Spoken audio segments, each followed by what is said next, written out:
आदाब नाजरीन, लाजवाल उर्दू खबरों में आपका खैर मकदम। मैं हूं नरेंद्र सिंह ठाकुर। आइए नजर डालते हैं अहम खबर पर।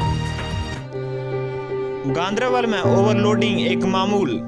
गाड़ियों के छतों पर ओवरलोड की वजह से सड़कों के किनारों पर लगाए गए दरख्तों की टहनियों से छतों पर सवार मुसाफिर अक्सर टकराने से हादसे का शिकार हो जाते हैं, लेकिन इंतजामिया कार्रवाई करने में खामोश नजर आती है, जिससे ट्रैफिक रूल्स की खिलाफ वर्जियां बढ़ती जा रही हैं।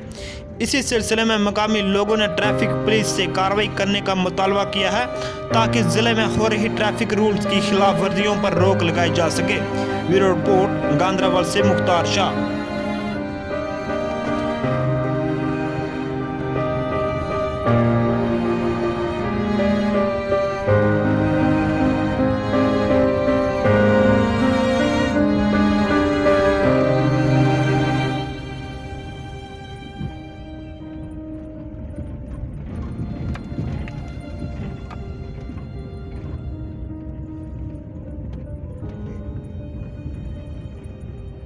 लाजवाल उर्दू न्यूज़ यूट्यूब चैनल को सब्सक्राइब जरूर करें और बेल आइकन पर क्लिक करें। बेल आइकन पर क्लिक करने से आपको ताज़ा तरीन खबरों की फौरी जानकारी मिलेगी।